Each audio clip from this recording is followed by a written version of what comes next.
देखो, मैंने आपको शुरू में बताया था कि हम जो भी कोड लिखेंगे वो कोई भी लैंग्वेज में हो सकता है, सी शार्प, जावा या पाइथन या कोई सी भी लैंग्वेज में।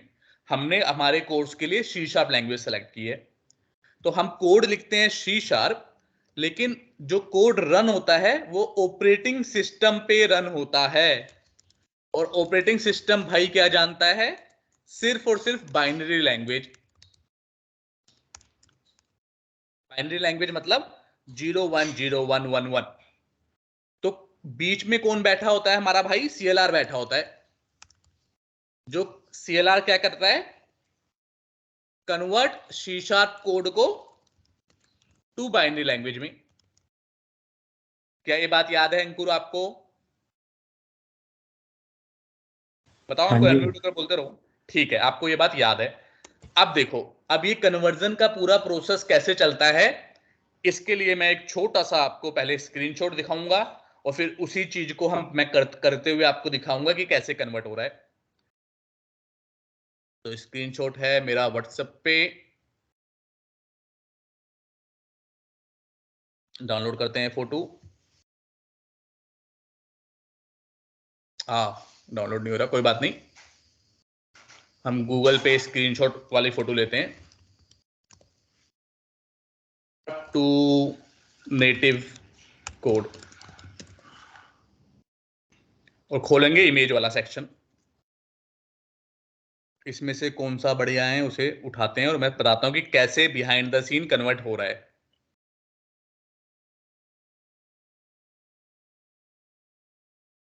कोई आसान सा उठाता हूं जिससे जो समझने में आसानी हो। सारे सब एक ही बात बता रहे हैं, लेकिन हमें किससे ज्यादा आसानी से समझ में आएगा वो देख रहा हूं खाली। Which one is the better?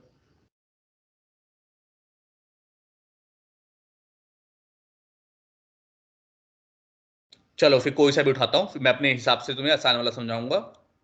और यहाँ पे कोई सा भी उठा लेते हैं, पहला वाला उठा लेता हूँ। ये उठा लेता हूँ, थोड़ा सिंपल लग रहा है। ठीक है, इसे सेव करते हैं और इसे ओपन करते हैं।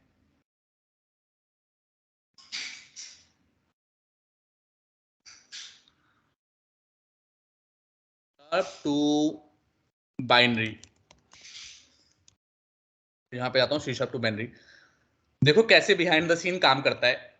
आपने तो सिंपल इस विजुअल स्टूडियो में ये कोड लिख दिया, लेकिन जब मैं कह रहा हूं कि ये जो रन हो रहा है, ये जो काली वाली स्क्रीन आ रही है, ये ऑपरेटिंग सिस्टम रन कर रहा है। तो सी शार्प कोड कैसे ऑपरेटिंग सिस्टम के पास जाता है, उसकी इमेज ये है कि भाई सबसे पहले क्या होता है, सी शार्प कोड, और आप उस कोड को कंपाइल करते हो। कंपाइल करने का मतलब होता है कि जब आपने पूरा कोड लिख दिया, मान लो अभी मैंने इतना इतना कोड लिखा है, ये बात ध्यान से समझना, समझने वाली बात है कि मान लो मैंने इतना कोड लिखा है अभी। जब मैंने कोड लिख दिया तो सबसे पहले मैं चेक करूंगा कि भाई मेरे कोड में कोई गड़बड़ वड़बड़ तो नहीं है। जैसा भी ये गड़बड़ बता रहा है कुछ, कंसोल कह रहा है नहीं है exit. Control Z, control Z, control Z, control Z, control Z. ठीक है, तो सबसे पहले मैंने कोड लिख दिया अपना।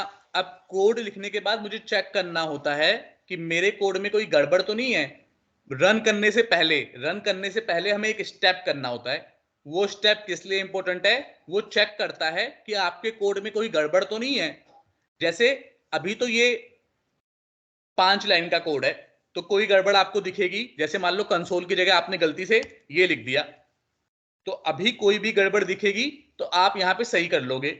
लेकिन कल को सोचो, जब आपका ये 5 लाइन के कोड की जगह 10,000 लाइन का कोड होगा, 10 फाइल में कोड होगा, तो ये छोटी मोटी गलती आप देख नहीं पाओगे, आप भूल जाओगे।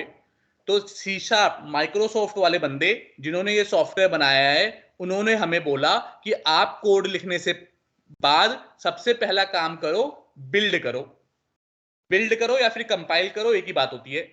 बिल्ड करोगे तो वो चेक करेगा कि भाई जो लिखा है कहीं स्पेलिंग मिस्टेक, कहीं ये छोटी मोटी गड़बड़ तो नहीं कर दी यूजर ने।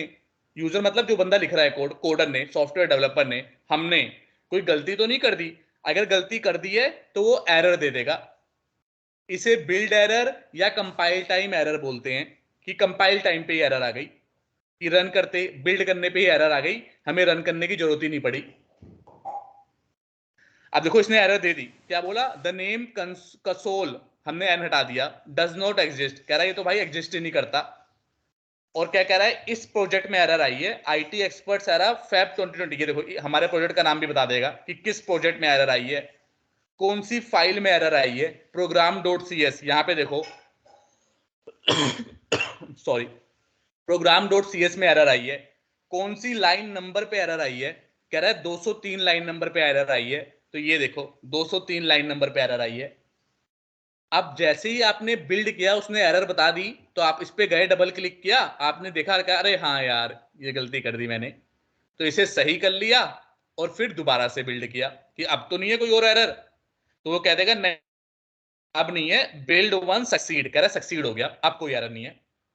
तो अपना कोड लिखने के बाद माइक्रोसॉफ्ट वाले बंदे कहते हैं कि पहले अपना कोड कंपाइल करो या फिर बिल्ड करो, जो कि आपको कोई छोटी मोटी एरर, जो जैसे कि स्पेलिंग मिस्टेक या इस तरह की कोई एरर होगी, तो उससे आप वो एरर पकड़ लोगे।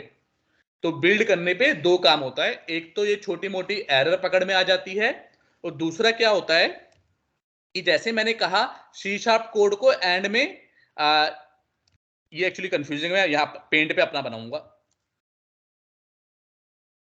मैंने क्या कहा कि सी शार्प कोड होता है वो एंड में बाइनरी लैंग्वेज कोड में कन्वर्ट होता है। ये कोड क्या है,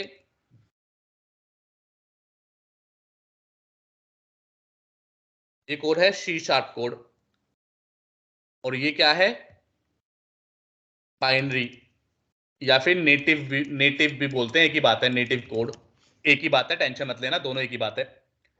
इसको मुझे कन्वर्ट करना है इसमें, तो माइक्रोसॉफ्ट कहता है भाई मैं डायरेक्ट कन्वर्ट नहीं करूंगा, माइक्रोसॉफ्ट कहता है मैं डायरेक्ट कन्वर्ट नहीं करूंगा, जब तुम बिल्ड करोगे, ये देखो बिल्ड करने का ऑप्शन यहां पे आ रहा है, बिल्ड, जब तुम, माइक्रोसॉफ्ट कहता है जब तुम बिल्ड करोगे, तो मैं जो भी सी शार्प में कोड लिखा हुआ है उसे बीच में एक दूसरी चीज में कन्वर्ट कर दूंगा, उसका नाम है MSIL,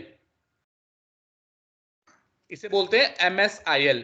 MSIL की फुल फॉर्म क्या है, यहां पे लिख देता हूं, version of C sharp code to binary language कैसे होता है, तो सी शार्प कोड होगा वो, उसको CL, उसको भी CLR नहीं, सी शार्प का कंपाइलर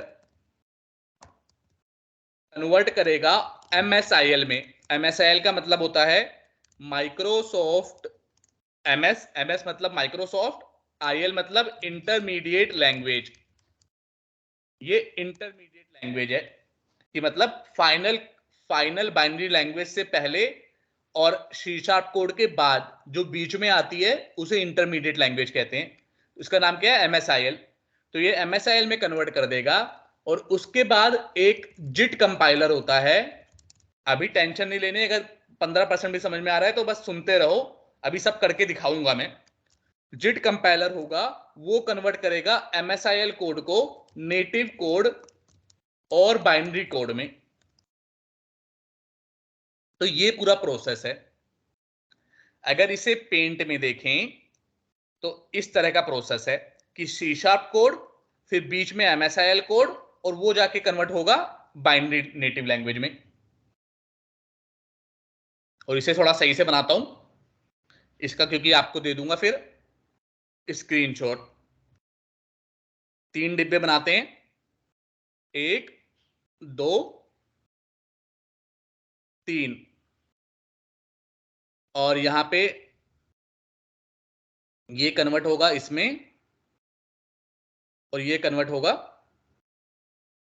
इसमें। ये क्या है, सी शार्प कोड है, सी शार्प मतलब जो भी आप लिख रहे हो, सॉरी कहां गया, जो भी आप ये लिख रहे हो ये सी शार्प कोड है। ये यहां पे लिखते हैं सी शार्प कंपाइलर,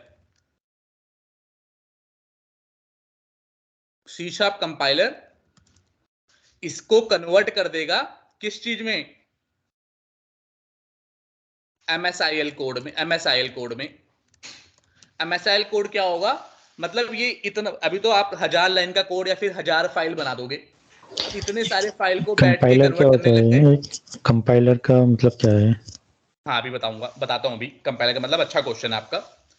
तो शीशा, अभी ये जो मैं बता रहा हूँ ये समझो, कंपाइलर बताता हूँ अभी क्या क्या होगा, क्या करेगा।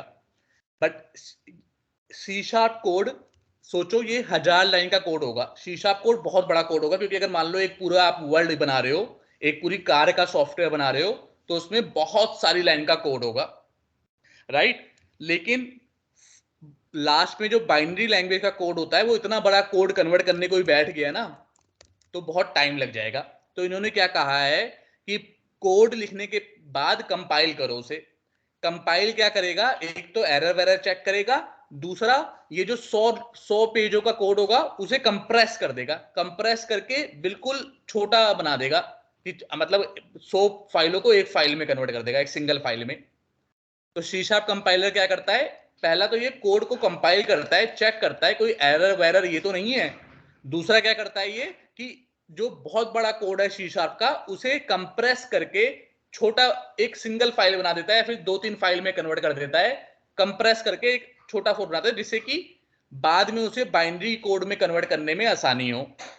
क्या समझ में आया कि कंपाइलर क्या करता है? हाँ जी। दो काम करता है, एक तो, और कंपाइलर काम कब करना शुरू करता है, जब आप ये जब हम बिल्ड पे इसको क्लिक बिल्ड करोगे। करेंगे। करेक्ट, जब बिल्ड पे क्लिक करोगे तो वो अपना काम करना शुरू करेगा। वो लाइन बाय लाइन चलता है।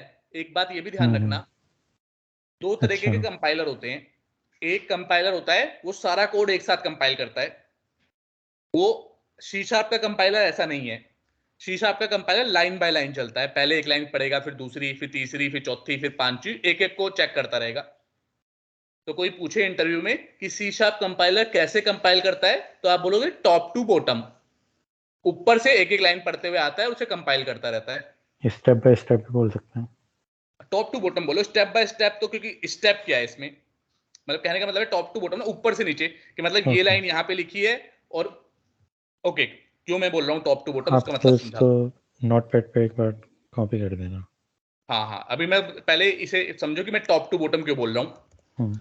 टॉप टू बॉटम इसलिए बोल रहा हूं कि अगर किसी ने यहां पे मान लो इंट आई इक्वल टू 10 लिखा है, और अगर मैं यहां पे ऊपर कंसोल डॉट राइट लाइन आई को प्रिंट करना चाहूंगा, तो देखो लाल लाइन दे रहा है, कह रहा है मुझे नहीं पता आई क्या है। क्यों? क्योंकि आई तो नीचे डिफाइन है ना, और हम्म। कंपाइलर वो ऊपर से नीचे आएगा। अब ऊपर से नीचे आएगा, तो किसी भी चीज को यूज करने के लिए उसको ऊपर डिफाइन करना पड़ेगा। अगर बॉटम टू टॉप होता तो ये सही होता तो लाइन, ये तो सही हो ये जाता। कोड एरर नहीं आती। बात समझ रहे हो? हाँ जी। तो क्योंकि ये टॉप टू बॉटम अप्रोच करता है कंपाइल करने के लिए, इसलिए किसी भी वेरिएबल वगैरह को यूज करने के लिए पहले उसे डिफाइन करो, तभी यूज कर सकते हो, अब एरर नहीं देगा। तो अगर इंटरव्यू में क्वेश्चन पूछें कि सी शार्प किस अप्रोच के साथ कंपाइल करता है सी शार्प कंपाइलर, तो आप बोलोगे टॉप टू बॉटम। कोई पूछे अब कैसे पता लगा आपको, एग्जांपल दो, तो आप ये वाला एग्जांपल दे दोगे कि अगर मैंने कोई वेरिएबल डिक्लेयर किया हुआ है, उसे यूज करने से बाद में, तो वो आपको एरर देगा कि भाई अभी तो वेरिएबल है ही नहीं है, तो यूज कहां से कर रहे हो। तो क्यों क्यों एरर क्यों देगा, क्योंकि सी शार्प कंपाइलर ऊपर से नीचे आता है। अगर नीचे से ऊपर आता या फिर सबको एक साथ करता तो एरर वेरर ना देता। जैसे जावा स्क्रिप्ट के कंपाइलर होते हैं ना, वो पूरा कोड एक साथ कंपाइल करते हैं, तो उसमें चाहे नीचे लिख दो चाहे ऊपर लिख दो, फर्क नहीं पड़ता। जावा स्क्रिप्ट में एक लैंग्वेज है, उसमें उसमें इसको नीचे डिक्लेयर करके ऊपर भी प्रिंट कराओगे तो वो कुछ ना कुछ देगा, उसे मिल जाएगा वो। क्या ये बात समझ में आ रही है? हाँ जी। वापस आते हैं क्लियर है। अपने पेंट पे, कि भाई सी शार्प का कोड था, सी शार्प कंपाइलर आया, बहुत बड़ा कोड था, उसे चेक वेक की एरर एरर, और उसे MSIL मतलब माइक्रोसॉफ्ट, आसान लैंग्वेज में कैसे याद रखोगे, MS मतलब माइक्रोसॉफ्ट, आई मतलब ये दोनों बीच में बैठा है इनके, तो intermediate language code, Microsoft intermediate language code में कन्वर्ट कर देता है, जो कि क्या होता है, कंप्रेस्ड फॉर्म होती है। और लास्ट, और इसके बाद क्या होता है, अब जिट कंपाइलर आता है। अब आता है बेसिकली CLR का काम। क्योंकि जब तक आप बिल्ड करोगे, सीएलआर का कुछ काम नहीं है। कोई पूछे सीएलआर, सीएलआर क्या है पता है ना? पहला वही जो ट्रांसलेट करता है, ये सब काम करता है, वो सीएलआर है। बताया था, याद है, भूल गए? नहीं याद है। याद है ना? तो सीएलआर के मैंने कहा था बहुत सारे काम है। एक तो ट्रांसलेट वाला ये, लेकिन सीएलआर काम क्या कब करेगा? कोई पूछेगा कि हमने बिल्ड किया तो क्या सीएलआर ने कुछ किया? नहीं, अभी सीएलआर ने कुछ नहीं किया, सीएलआर मस्त सो रहा है अभी। सीएलआर कब नींद से जागेगा? जब हम रन करेंगे, क्योंकि उसका नाम ही क्या है? Common language run time. Run time. उसका नाम है रन टाइम। तो जब हम ये जी। रन पे क्लिक करेंगे तब वो नींद से जागेगा, कहेगा ले आओ एमएसआईएल कोड कहां पे है। तो जाके चेक करेगा एमएसआईएल कोड को, वहां पे होगा। और वो, अब सीएलआर, मैंने एक और बात बताई थी कि सीएलआर अपने आप कुछ काम नहीं करता। यहां पे लिख भी देता हूं, सीएलआर क्या होता है, दोबारा लिख रहा हूं क्योंकि इंपॉर्टेंट चीज है ये सीएलआर। ये अपने आप कुछ काम नहीं करता सीएलआर। इसने अपने नीचे बंदे रखे हुए हैं, खाली ऑर्डर देता है कि जा तू ये कर दे, जा तू वो कर दे। तो ये जो सीएलआर का जो एक काम करता है, ट्रांसलेट वाला जो काम करता है, उस बंदे का नाम क्या है? Jet compiler. अच्छा। और इसे, जेट की फुल फॉर्म क्या है? Just in time. ठीक है, तो यहां पे वापस आते हैं पेंट में। तो सी शार्प कोड कन्वर्ट हो गया एमएसआईएल में, और MSIL code with the help of JIT compiler convert होगा बाइनरी कोड में, या फिर इसे कुछ कुछ लोग नेटिव कोड भी बोलते हैं। तो कोई नेटिव कोड बोले या बाइनरी कोड बोले, मतलब एक ही बात है।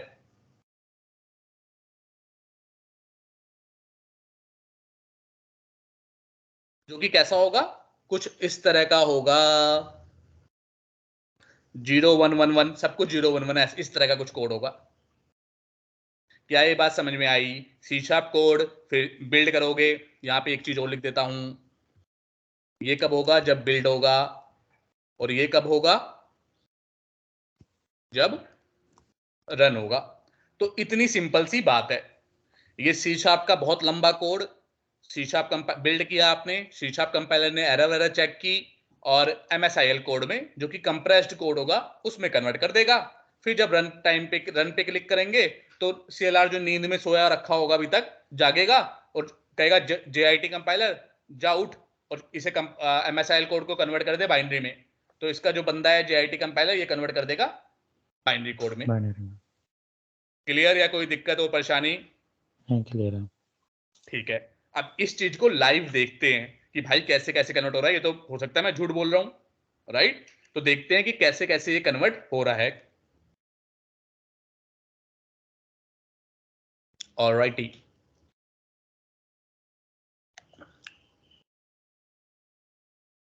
Open folder in file explorer, check करो। एक नया प्रोजेक्ट बनाता हूं तो उसमें ज्यादा सही से समझ में आएगा। इसमें भी दिखा दूंगा, लेकिन नए प्रोजेक्ट में, क्योंकि अभी ऑलरेडी कई बार हमने कंपाइल कर लिया है, तो वो फाइल बन गई होगी ऑलरेडी। जो एमएसआईएल कोड की फाइल है ऑलरेडी बन चुकी होगी। अब मैं या तो उसे डिलीट करके दोबारा दिखाऊं तुम्हें, लेकिन मैं ऐसा नहीं करना चाह रहा। मैं चाह रहा हूं कि तुम शुरू से देखो कि भाई प्रोजेक्ट जब हम बनाते हैं तो कोई भी एडिशनल फाइल नहीं होती। जब बिल्ड करते हैं तो वो कंप्रेस वाली फाइल बनती है। दिखाता हूं ये पूरा, लिख लेता हूं नाम इसका, नेक्स्ट पे क्लिक करता हूं। प्रोजेक्ट ऐड करना आता है आपको ऑलरेडी? कह रहा है ऑलरेडी भाई बना हुआ है सेम नाम से, कुछ और नाम दो। टेस्ट 2 लिख देता हूं।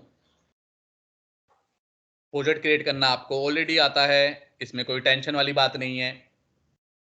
अब ये देखो, ठीक है, यहां पे मैंने कोई भी लाइन का कोड लिखा, जैसे एक और मैंने लिख दी कंसोल डॉट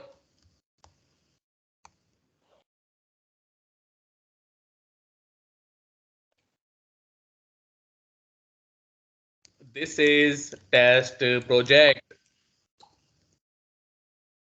ठीक है, ये टेस्ट प्रोजेक्ट है। तो एक लाइन मैंने लिख दी। अभी तक मैंने बिल्ड पे कहीं क्लिक किया या नहीं किया? नहीं। बताओ। नहीं। नहीं किया। तो अभी जाके देखते हैं इसके अंदर, इसके प्रोजेक्ट के अंदर क्या क्या चीज पड़ी हुई है। Open folder in file explorer करेंगे। ये देखो यहाँ पे ये प्रोजेक्ट है और bin debug .NET 6 इसके अंदर खोल के देखेंगे तो खाली पड़ा हुआ है। याद रखना ये लोकेशन। ये एक बार दोबारा से बताना कहाँ कहाँ से खोला। ठीक है, राइट क्लिक करो प्रोजेक्ट, किसी को भी खोलना हो, कोई भी फाइल खोलनी हो, कोई भी प्रोजेक्ट खोलना हो, उस पर राइट क्लिक करो, open folder in file explorer, okay दिख रहा है ऑप्शन, इस पे क्लिक किया तो अपने आप ही फाइल एक्सप्लोरर में जहां पे भी वो सेव हुआ है उसे खोल देगा। तो यहां पे ये जाके सेव हुआ है कोड। ठीक है, ये प्रोजेक्ट की फाइल है। और जो कंप्रेस कोड बनेगा, कंप्रेस वाला जो शीशा कंपाइलर कोड बनाएगा वो इसके अंदर बनाएगा और रन करने पे इसी के अंदर वाला कोड पढ़ा जाएगा, बाकी शीशा का कोड नहीं पढ़ा जाता। यही देखा ना हमने, जी यहां पे यही देखा ना कि भाई रन करने पे ये वाला कोड पढ़ा जाता है, इसका काम खत्म। इसका काम ओनली बिल्ड तक है। जब तक बिल्ड नहीं जी करेंगे, जब तक बिल्ड करेंगे तब तक शीशा कोड की महत्वता है। जैसे ही बिल्ड हो गया तो यहां पे आ जाता है, वो कंपाइल्ड फॉर्म बन जाता है, मतलब सॉरी कंप्रेस फॉर्म में आ जाता है वो कोड। फिर जस्ट इन टाइम कंपाइलर खाली इसको पढ़ता है, उसको इसमें क्या लिखा हुआ है उससे लेना देना नहीं है। क्लियर? यस क्लियर है। अभी तक हमारे पास सिर्फ यही कोड है। अभी और वो बनाता कहां है? इसके अंदर बनाएगा, बिन डिबग के अंदर। कैसे पता लगेगा कहां पे बनाएगा? ये देखो, जो भी प्रोजेक्ट होगा यहाँ पे बता रखा है कि भाई डिबग वाले फोल्डर के अंदर बनाऊंगा। डिबग वाला फोल्डर कहां से मिलेगा? वही राइट क्लिक जाओ, open folder in file explorer, उसमें बिन होगा, बिन के अंदर डिबग, उसके अंदर .NET 6 क्योंकि हमारा फ्रेमवर्क 6 है, तो यहां पे बनाएगा कहीं वो फाइल। क्लियर? यस अब बनाते हुए देखते हैं। इसे थोड़ा छोटा कर देता हूं, दोनों को साथ साथ बिल्ड करूंगा जिससे तुम देखते दिख भी जाए तुम्हें।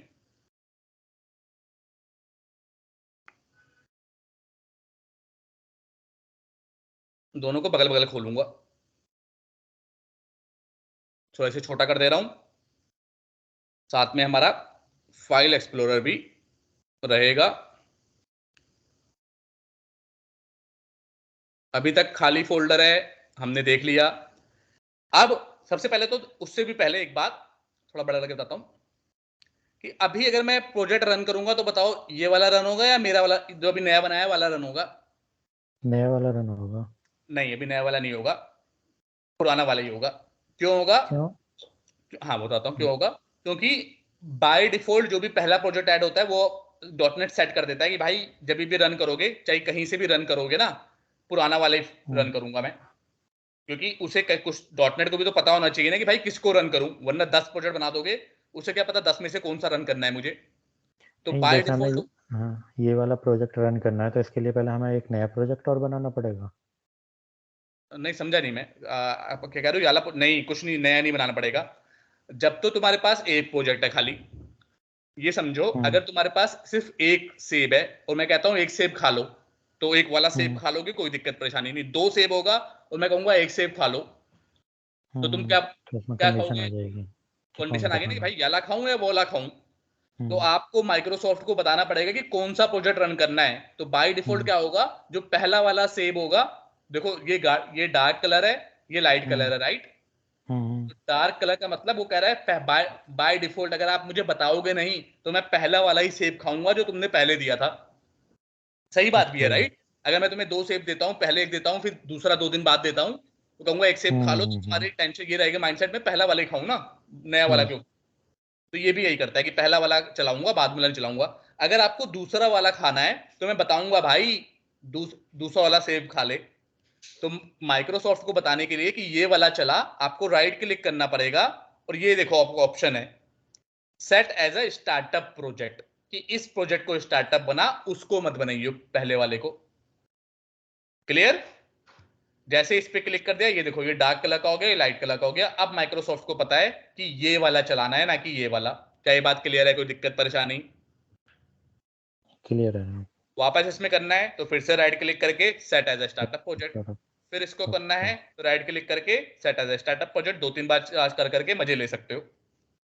लेकिन अभी हमारा टारगेट क्या है? हमें देखना है भाई बिल्ड होके कैसा काम हो रहा है। बिल्ड पे क्लिक किया, अब बिल्ड करने जा रहा हूं। तो ये क्या करेगा देखना, यहां पे एक फाइल बनेगी कंप्रेस वाली, जो उसे MSIL फाइल होगी।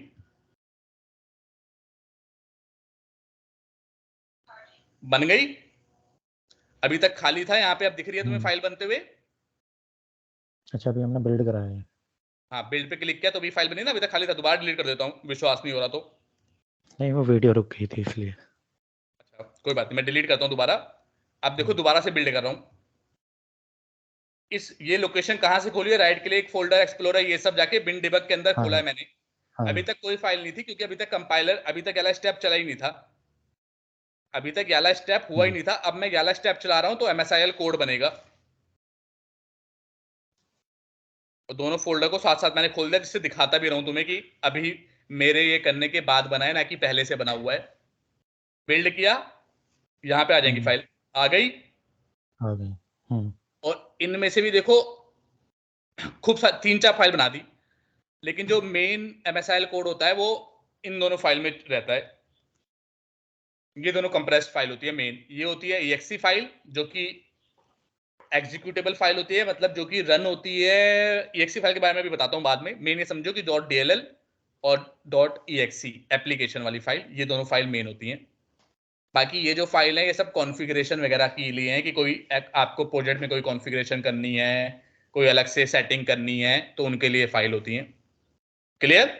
आपको भी फोकस करना है कि ये दोनों फाइल हैं कौन सी है, ये MSIL कोड है। ये कोई पूछेगा MSIL कोड कैसे बनेगा, तो और कहेगा दिखाओ बना के, तो दिखा दोगे, नहीं दिखा पाओगे? अब हाँ, दिखा देंगे। दिखा दोगे। तो अब बन चुका है MSIL कोड। और अब जब रन करेंगे तो उसको C# कोड में, C# का कोड कहां है? इसी देखो कंसोल ऐप टेस्ट 2 नाम का फोल्डर है ना, इसमें ये जो फाइल है, ये C# का कोड है। कैसे पता चला? ये देखो program.cs जो फाइल है, इसमें आप C# का कोड लिखते हो ना, लिखते हो नहीं लिखते? क्या ये बात समझ में आ रही है कि ये जो program.cs फाइल है, इसमें जो भी कोड लिखा है आपने, C# में कोड लिखा है। क्लियर? बताओ, बोलते चलो, वरना मुझे लगेगा समझ में नहीं आ रहा। ठीक है। अब मैं कह रहा हूं, लेकिन जब बिल्ड करेंगे तो एडिशनल फाइल बन जाएंगी, जो कि डिबग फोल्डर के अंदर बनेंगी। ये कंप्रेस्ड फाइल होंगी। तो बिल्ड करने के बाद ये MSIL कोड बन गया। अब जब रन होगा प्रोग्राम, तो वो जो रीड करेगा जिट कंपाइलर, वो इनको रीड करेगा, ना कि जो यहां पे program.cs पड़ी है इसको रीड करेगा। क्या ये बात क्लियर?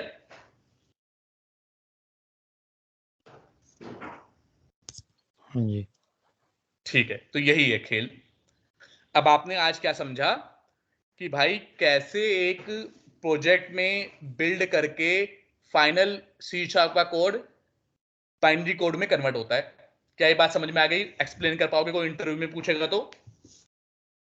न्यू प्रोजेक्ट के लिए यहाँ पे राइट क्लिक करके न्यू पे जाते हैं ना, ऐड करने के लिए। करेक्ट। कोई भी नया प्रोजेक्ट ऐड करना है तो ऐड, ये आप पुरानी वीडियो में देख सकते हो। पुरानी वीडियो में ऑलरेडी बताया हुआ है, कहीं पे कंफ्यूजन हो तो पुरानी वीडियो खोल के देखो।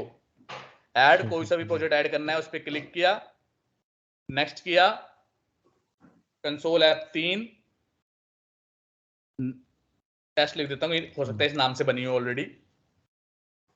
नेक्स्ट, क्रिएट, बन जाएगा नया प्रोजेक्ट। लेकिन अभी हमें इतने सारे प्रोजेक्ट की जरूरत नहीं है, एक ही की है। वो मैंने नया प्रोजेक्ट इसलिए बताया था तुम्हें बना के, कि जिससे तुम शुरू से देख पाओ कि कैसे C# का कोड कंप्रेस कोड में MSIL में कन्वर्ट हो रहा है, और कैसे MSIL का कोड कन्वर्ट हो रहा है किसमें, जिट उसमें बाइनरी कोड में। जी। क्या ये बात समझ में आ गई? हाँ जी। चलो फिर अब आगे बढ़ते हैं। अब करते हैं फन चीज। फन क्या होता है? कोडिंग होती है fun.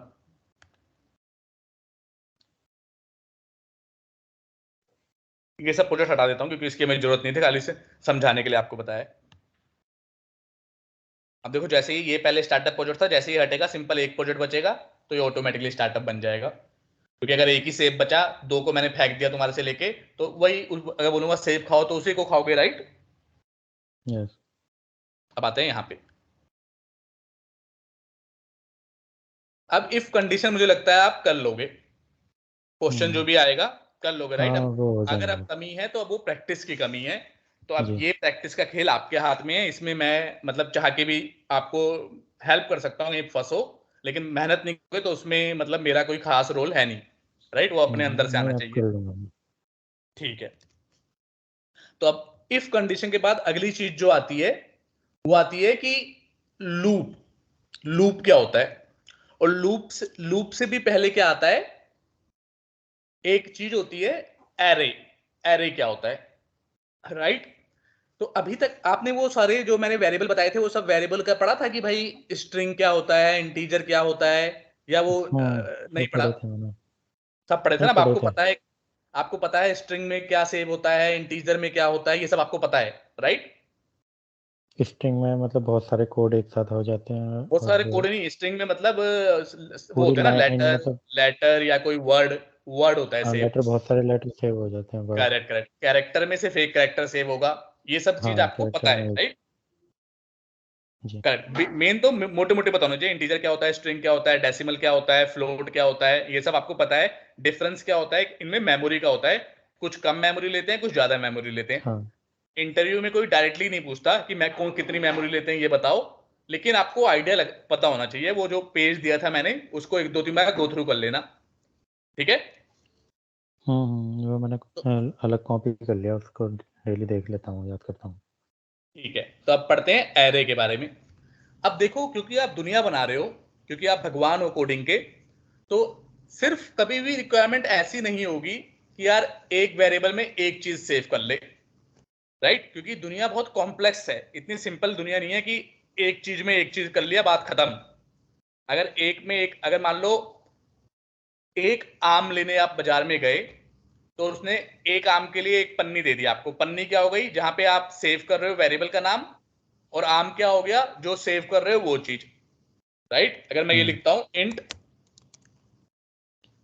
Int variable equal to 10, तो समझ लो ये आप दुकान पे गए, ये किसी ने आम दिया आपको, एक पन्नी के अंदर आपने सेव कर लिया, तो ये वेरिएबल क्या हो गया? वो पन्नी हो गई जो सेव कर रही है, और आम क्या हो गया? ये वैल्यू हो गई इसकी। क्या ये बात समझ में आ रही है, नहीं आ रही? राइट? हाँ जी। वेरिएबल का काम यही तो होता है ना कि सेव, अपने अंदर सेव कर ले। समझ रहे हो? हाँ जी। हाँ हाँ हाँ जी। बोलते रहो। ठीक है, तो हाँ। अब देखो, जब आप दुकान में जाते हो तो आप एक आम लेने नहीं जाते, या फिर एक सेब लेने नहीं जाते, या फिर दाल लेने जाओगे तो ये नहीं बोलोगे मुझे एक दाल दे दे। आप बहुत सारी दाल लेने जाओगे, आप 1 किलो मतलब बहुत सारे सेब लेने जाओगे, और बहुत सारी चीजें लेने जाओगे, तो कोई ना कोई ऐसा टाइप भी होना चाहिए जो अपने अंदर मल्टीपल वैल्यू सेव करे। क्या बात समझ में आ रही है? अभी इंटीजर हो गया, हाँ जी। स्ट्रिंग हो गया, कैरेक्टर हो गया, वो अपने अंदर कितनी वैल्यू सेव कर सकते हैं? एक वैल्यू, राइट? क्या हम्म। मैं इस इंटीजर के अंदर 10 कोमा 20 कोमा 30 कोमा 40 ये सब सेव कर सकता हूं? नहीं, करेक्ट? यस। वैसे ही क्या मैं स्ट्रिंग, स्ट्रिंग के अंदर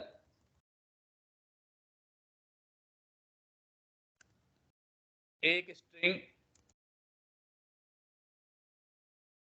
दूसरी स्ट्रिंग, नहीं। ये भी पॉसिबल नहीं है, लेकिन नहीं। रिक्वायरमेंट ऐसी आती है। क्यों आती है? क्योंकि दुकान, ये तो एक सेब हो गया या फिर ये एक कोई चीज हो गई, पर आप दुकान में एक चीज लेने नहीं जाते। आप दुकान में जाते हो कि भाई गुच्छे में मुझे 1 दर्जन केले दे। अब 1 दर्जन केले को सेव करने के लिए भी कुछ ना कुछ होना चाहिए। मत कहने का मतलब है मल्टीपल वैल्यूज को सेव करने के लिए कोई ना कोई टाइप, कोई ना कोई चीज होनी चाहिए। तो वो चीज क्या है? सी शार्प प्रोग्रामिंग में उसका नाम क्या है? बोलो। एरी। एरे। एरी।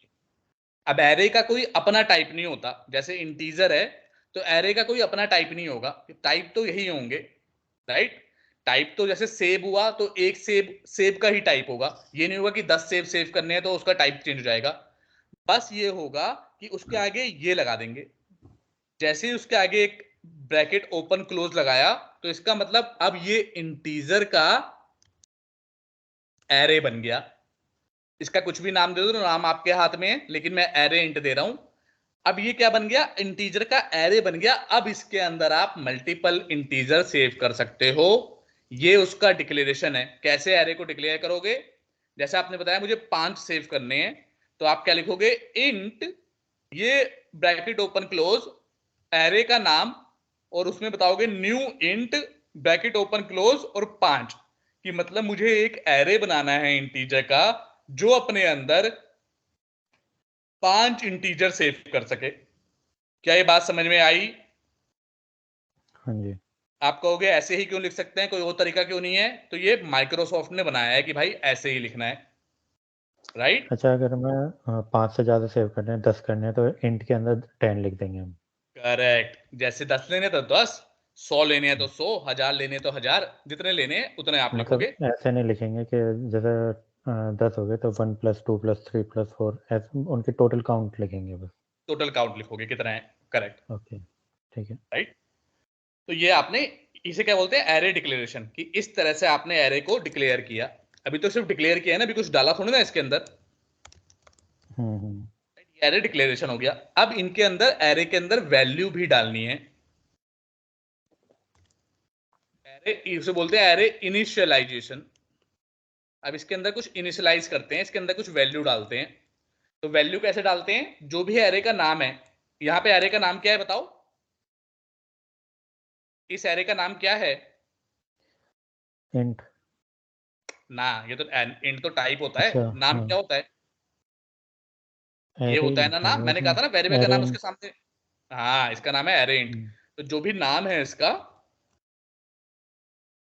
नाम है एरे इंट, के इंडेक्स पे की 5 तो है, लेकिन इंडेक्स शुरू होगा 0 से, कि 0 नंबर पे क्या वैल्यू हो जाए, 10, ऐसे डाल दिया। अच्छा।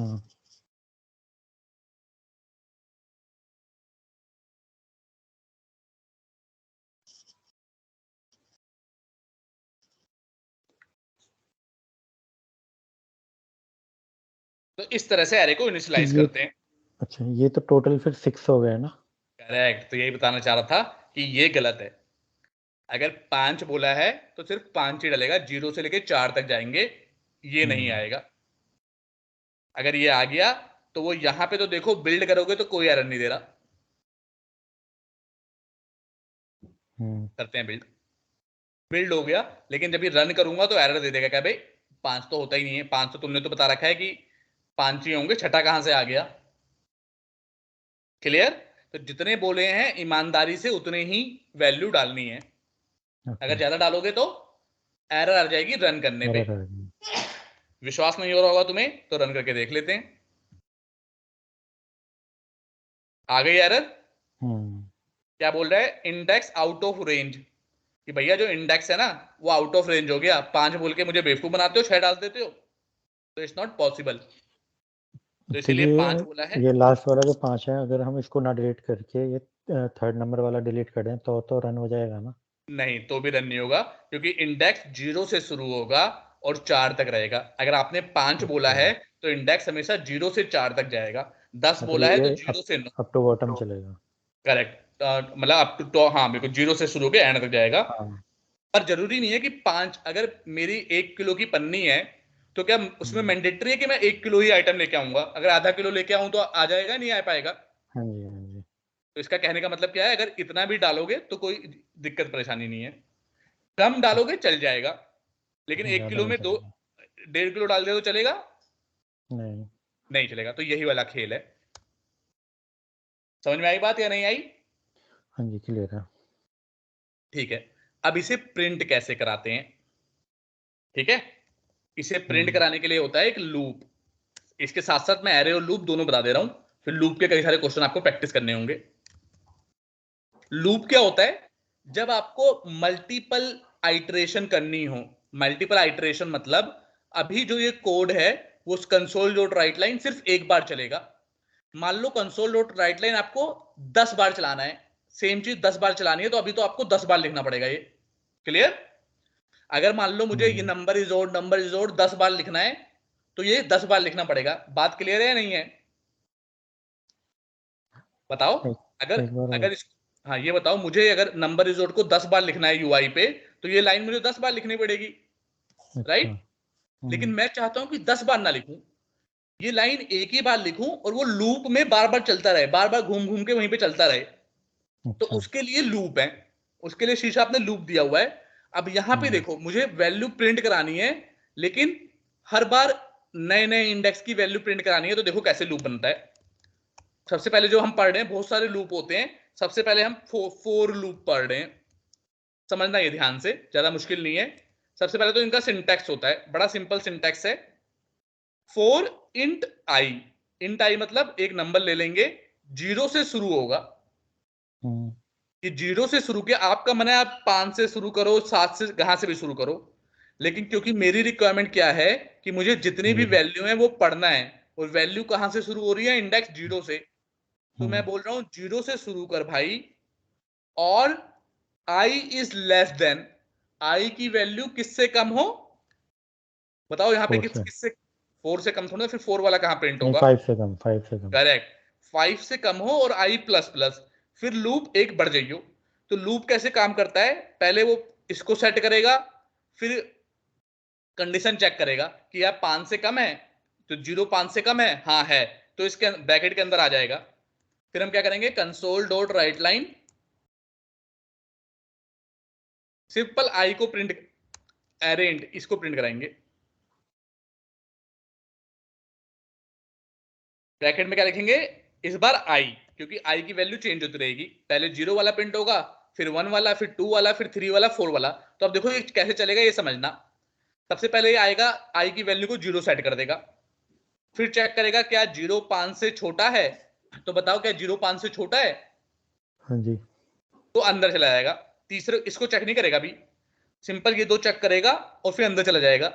फिर राइट लाइन, फिर राइट लिख देगा, एरे इंट आई, आई की वैल्यू अभी कितनी है, 0 है, जो आपने 0, सेट किया वही रहेगी ना, 0 है। तो एरे 0 वाली वैल्यू इसको प्रिंट कर देगा। फिर वो अगली बार यहां पे नहीं जाएगा, इसको भूल जाएगा, फिर वो आई प्लस प्लस पे जाएगा। घबराना मत, अभी करके दिखाऊंगा ये सब, घबराने आई वाली बात प्लस नहीं है। बस प्लस क्या है हमारा? आई प्लस प्लस का मतलब होता है I equal to I plus one, दोनों एक ही बात है, कि आई जितनी भी 0 प्लस वन, 0 प्लस वन कितना होता है, 1, 1। तो जब ये एक बार प्रिंट हो जाएगा, तो वो यहां पे जाएगा, चेक एक एक बढ़ा देगा उसे, तो 0 1 बन जाएगा, फिर यहां पे जाएगा, चेक करेगा क्या 1 5 से छोटा है, क्या 1 5 से छोटा है हाँ या जी, नहीं बताओ, हम्म, है, तो दोबारा से प्रिंट करेगा। इस बार लेकिन आई की वैल्यू क्या है, 1 है, तो ये वाला 1, प्रिंट हो जाएगा। फिर यहां पे सिर्फ पहली बार जाता है, फिर यहां पे नहीं जाएगा, फिर यहां पे जाएगा, चेक करेगा, I equal to I plus one, I plus one क्या होता है, पहले आई की वैल्यू 1 हो गई थी, 1 प्लस 1 क्या हो जाएगा 2। फिर यहां पे जाएगा, चेक करेगा क्या 2 5 से छोटा है, क्या 2 5 से छोटा हाँ है, जी, हाँ, तो फिर ये ये प्रिंट कर देगा। फिर ऐसे ऐसे चलता रहेगा, फिर 2 प्लस 1 3 अच्छा, हो ये अपने जाएगा। आप ही प्रिंट कर देगा, हमने जो लूप लगा दिया तो अपने आप ही लेता रहेगा ये करेक्ट, ये सारे लूप मतलब साइड। बार बार बार बार बार बार इसे हाँ, चलाता रहेगा। हमें बार बार लिखने की जरूरत नहीं है। करेक्ट, इसे 5 बार लिखने की जरूरत नहीं है, ये बार बार प्रिंट अपने आप ही करता रहेगा। सिर्फ कंडीशन देनी है, और एक एक क्या हम्म, बढ़ाना है, जैसे आई प्लस 2 कर दिया, तो वो दो हम्म, दो बढ़ाता रहेगा। फिर ये 0 प्रिंट होगा, ये प्रिंट नहीं होगा, दूसरा प्रिंट हो जाएगा, ये प्रिंट हो जाएगा। तो हमने क्या अच्छा करना है, अच्छा, भी आई प्लस वन देखना है, खाली आई प्लस वन कर देना है, कि हर बार एक एक बढ़ता रहे और प्रिंट होता रहे, तो उसे चला के देखना है, देखते हैं प्रिंट होता है या नहीं होता। हो गया, हम्म, पहली वैल्यू 10 थी, दूसरी वैल्यू 20 थी, तीसरी वैल्यू 30 थी, चौथी 40 और 50। चेक करते हैं चेंज करके कि सही भी है या नहीं है। 4000 लिख देते हैं वैल्यू। तो पहली वैल्यू 10 थी, दूसरी वैल्यू 20 थी, तीसरी 4000, 40 50। क्या ये बात समझ में आई? हाँ जी, एक बार ये i+2 करना। ठीक है, अब आई प्लस टू करेंगे, तो अब देखो कैसे चलेगा। सबसे पहले तो आई की वैल्यू 0 होगी, पहली बार याद रखो, पहली बार ये चेक करेगा, ये चेक करेगा, लास्ट वाले को चेक नहीं करेगा। जब दोबारा से बता रहा हूं, जब पहली बार चलेगा तो पहली चीज को सेट कर देगा, तो कंडीशन चेक करेगा क्या 0 5 से छोटा है, हाँ है। अब बढ़ाएगा नहीं, पहले अंदर घुस जाएगा, तो 0 वाले को प्रिंट कर देगा। तो जब पहली बार लूप चलेगा तो क्या प्रिंट होगा, 10। अब इसको भूल जाता है, अब ये नहीं चलाता, अब सिर्फ ये और ये और ये। अब आई प्लस टू कर देगा। अब 0 प्लस 2 कितना होता है,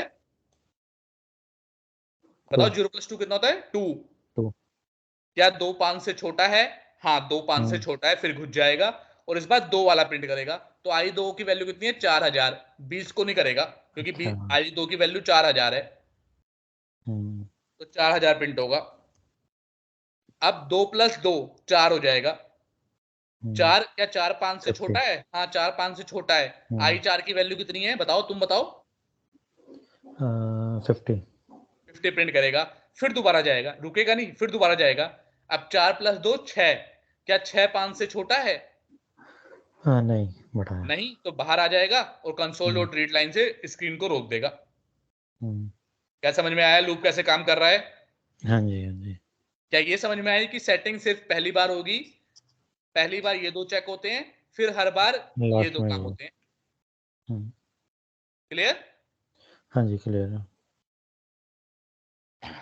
3 ही प्रिंट हुए जो जैसा कहा था मैंने। हम्म। अगर अब मैं तुमसे कहूं कि 20 और 40 ही प्रिंट कराना है तो कैसे कराओगे? 20 और 40, ये करेक्ट, कराएंगे हम। मतलब 1 और 3 होना चाहिए बस। तो यहाँ पे इन दो की जगह, अच्छा। दिमाग लगाओ, बड़ा सिंपल है। एक एक जगह चेंज करूंगा और सिर्फ 20 और, इस पूरी लाइन में सिर्फ एक चेंज करूंगा और 20 और 40 प्रिंट हो जाएंगे। पहले सोचो, कभी भी ऐसा क्वेश्चन आए तो ये अपने दिमाग में। 2 की जगह हम 0 नहीं कर देंगे? 2 की जगह 0 ना ना, पहले कोई क्वेश्चन आए तो दिमाग में अपना ज्यादा टेंशन नहीं लेनी, पहले सोचना है क्वेश्चन क्या है। क्वेश्चन क्या है कि 20 और 40 प्रिंट कराना है, इसका मतलब एक 1 और और 3। 3, 1 और 3 प्रिंट कराना है। हाँ। राइट? क्या दिमाग में आया? दिमाग को समझने का मौका दो, टेंशन मत दो दिमाग को। तो तुम्हें क्या प्रिंट कराना है? 20 और 40। 20 और 40 मतलब लूप में आई की वैल्यू 1 होनी चाहिए और 3 होनी चाहिए। क्या ये बात क्लियर है? कोई दिक्कत परेशानी है? नहीं, क्लियर है। अब मैंने कहा पहली बार ये दोनों चलेंगे, तो पहली बार अगर ये 0 चल गया तब तो तो मेरे पास तो 0 प्रिंट होगा ही होगा। 10 तो ले यहाँ लेगा, पे तो 0 यहाँ की पे जगह क्या होगा? 1। 1। क्यों? क्योंकि 1 क्या मुझे प्रिंट कराना था? हाँ 1 तो प्रिंट कराना था। तो पहली बार ये दोनों चलेगा तो अब 1 वाला प्रिंट होगा। अब देखो 1 + 2 कितना होता है? 3। 3 वाला। 3 को चेक करेगा, आपका 5 से छोटा है तो 3 वाला प्रिंट हो जाएगा। अब हो अब 3 जाएगा। + 2 कितना होता है? हाँ, 3 + 2 5। 5। अब 5 क्या 5 से छोटा है? क्या 5 5 से छोटा है? नहीं, इक्वल है। नहीं, बराबर है ना। तो प्रिंट हम्म, नहीं होगा, बाहर आ जाएगा। तो सिर्फ 20 और 40 प्रिंट हो पाएंगे या नहीं हो पाएंगे? हो जाएंगे। हो गए। तो दिमाग कैसे लगाना है ये समझ में आया हाँ, अब हो गया क्लियर। ना, कि सॉल्यूशन कैसे आगे बढ़ना है ये समझ में आना चाहिए। दो चीज पता होनी चाहिए, पहले तो ये कंसेप्ट पता होना चाहिए कि पहली बार ये दोनों चलते हैं और बाद में उसके बाद हर बार ये दोनों चलते हैं। तो पहली बात ये क्लियर होनी चाहिए। फिर जो क्वेश्चन है उसको दिमाग लगाओ कि भाई पहली बार अगर ये चलना है तो जो भी लिखूंगा वो तो प्रिंट होगा ही होगा। अगर तो 2 और करेक्ट, 4 प्रिंट कराने होंगे तो हम आई की जगह आई की वैल्यू 2 कर देंगे यहाँ पे, है ना? करेक्ट, अब समझ में आया ना ठीक। तुम्हें खेल? हम्म। राइट? कर लोगे ठीक। अब सारी बात? हाँ हाँ, अब हो जाएगा। ठीक है। अगर मैं तुम्हें कहूं कि इसी से 2 का टेबल लिखना है तुम्हें, लिख पाओगे? 2 का टेबल मतलब प्रिंट क्या होना चाहिए? 2 4 6 8 10 हाँ। 12 प्रिंट होना चाहिए। तो कैसे प्रिंट करोगे? तो यहाँ पे 2 कर देंगे ना हम, फिर 2 + 2 2 + 2 ऐसे चलता रहेगा। हाँ नहीं तो पूरा बताओ मुझे। सबसे पहले तो आई। यहाँ कुछ चेंज करेंगे या हाँ नहीं करेंगे? हाँ, यहाँ पे आई आई इक्वल टू 2 कर देंगे हम। ठीक है, i = 2 कर देंगे। क्या यहाँ और पे कुछ यहाँ, चेंज करेंगे या नहीं हाँ, करेंगे? यहाँ पे 20 कर देंगे हम। नहीं, 20 अच्छा, नहीं, तो 22 करेंगे क्योंकि 22 से छोटे लेने हैं हमें। 802 कर देंगे। और यहाँ पे हम्म, कुछ चेंज करेंगे? यहाँ पे आई इक्वल टू 0 कर देंगे हम। नहीं, 1 करेंगे यहाँ। क्यों? 1 करेंगे तो चलो ठीक है, 1 करके सोचो कि 1 करके क्या होगा। 1 की पहली जगह बार 2 3 आ चलेगा, फिर जाएगा। दूसरी बार क्या 3 आ चलेगा? जाएगा। तो यहाँ पे क्या करेंगे? 2 का टेबल कैसे होता है? 2 प्लस कितना करेंगे तो 2 का टेबल पड़े? 2। 2। 2। तो यहाँ पे कुछ चेंज करेंगे या नहीं करेंगे? यहाँ नहीं होगा। यहाँ नहीं होगा। अब यहाँ पे हम्म, एरे इंट वाला प्रिंट कराएंगे या कुछ और प्रिंट कराएंगे? कुछ और प्रिंट होगा या तो क्या होगा? ये। सीधा आई प्रिंट हो जाएगा या नहीं होगा? हाँ सीधा आई प्रिंट हो जाएगा तो। हाँ क्योंकि आई आई नेम की में तो वैल्यू प्रिंट चली आ होना रही है है यहाँ ना, पे। हाँ। देखते हैं आता है नहीं आता 2 का टेबल इससे आ गया है नहीं आया। ओके। तो यहाँ पे क्यों कंफ्यूज हो रहे थे कि यहाँ पे कैसे करेंगे? वो थोड़ा सा हो गया था बट क्लियर हो गया। चलो ठीक है। अब इसको हम जो आपने बताया था वो डीबग करके इसका बिल्ड जो करते हैं इसको नहीं करेंगे हम? डिबग करके नहीं, वो तो डिबग करके, वो डिबग अभी तुम्हें सिर्फ इतना बताया है कि डिबग करके फाइल बन जाती है। वो तो अब तुम जब भी तुमने तो अगर, नहीं अच्छा इसको एक और रन बता करके देता हूँ जो डिबग। प्रोग्राम। हाँ, अगर तुम ये देखोगे भी ऑलरेडी फाइल बन चुकी होगी। ठीक है, एक ओके लास्ट चीज बताने जा रहा हूँ आज कोड की क्लास का। इंसाइड। ये देखो, ऑलरेडी फाइल बन चुकी होगी। जितनी बार डिबग करोगे उतनी बार ये फाइल मतलब रिफ्रेश हो जाती है। इसकी डेट अब देखोगे तो अपडेट हो जाएगी, राइट। लेकिन देखो दो ऑप्शन है, या तो तुम डिबग करोगे तो फाइल बन जाएगी। अब किसी ने डायरेक्टली ये क्लिक कर दिया, बात समझ रहे हो? कि अगर डिबग किसी ने किया ही नहीं, बिल्ड किसी ने किया ही नहीं, किसी ने डायरेक्टली रन कर दिया तो क्या होगा? अगर किसी ने डायरेक्टली रन कर दिया बिना बिल्ड किए तो डॉटनेट होशियार है। अगर उसने बिल्ड ही नहीं किया तो पहले वो बिल्ड करेगा, उसके बाद काम करेगा। क्या ये बात समझ में आ रही है? हाँ जी। अगर आप बिल्ड करते हो तो पहले ये कोड बन जाएगा और फिर जब रन करोगे तो खाली इतना कोड चलेगा। लेकिन आपने बिल्ड ही नहीं किया, सीधा रन कर दिया, तो क्या होगा? तो डॉटनेट पहले बिल्ड करेगा और फिर रन करेगा। चला के देखते हैं। ओके। साइड बाय साइड खोल लेता हूं। इस बार बिल्ड नहीं करूंगा, सीधा रन कर दूंगा। सबसे पहले तो सब डिलीट करना पड़ेगा ना। अब इस बार किसी ने क्या किया, डायरेक्टली रन कर दिया। कहां गया हमारा रन वाला कोड? यहां कहीं छुप जाता है, ये रहा। ठीक है, डायरेक्टली रन कर रहा हूं तो वो क्या करेगा, पहले फाइल बनाएगा फिर रन करेगा। अभी तो देखो एरर एरर आ गई, पहले एरर सॉल्व करते हैं। एरर क्यों आई? क्योंकि हमारा ये प्रिंट कराने की कोशिश कर रहे हैं, गलत है जो।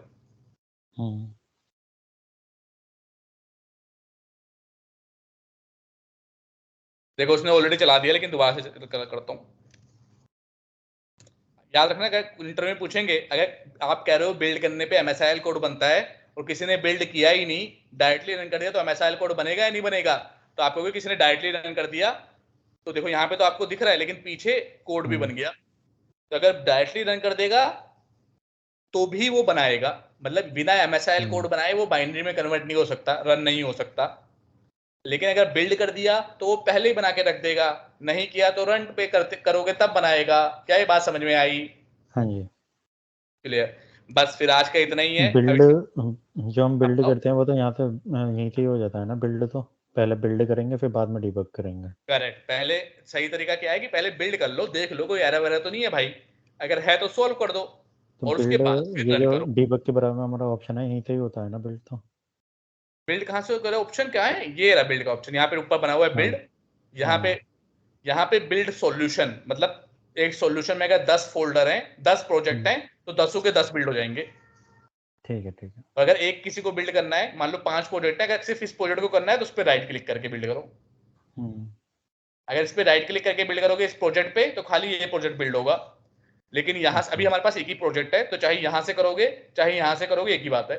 लेकिन मान लो 10 प्रोजेक्ट होते तो उस प्रोजेक्ट पे राइट करके बिल्ड करोगे तो वो बिल्ड होगा, और अगर ऊपर कर दोगे तो पूरा सॉल्यूशन को बिल्ड कर देगा, सारे प्रोजेक्ट को बिल्ड कर देगा।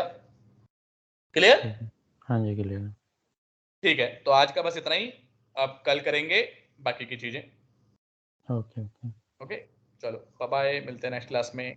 वो सेंड कर देना आप इसको, ठीक है सर। हाँ हाँ, ये लिंक वगैरह सेंड कर दूंगा। प्रैक्टिस करो अभी वो दबा के, पहले इफ एल्स प्रैक्टिस करो, हाँ उसके बाद फिर ये। ठीक ठीक। है, ओके, चलो मैं मीटिंग बंद करता हूँ।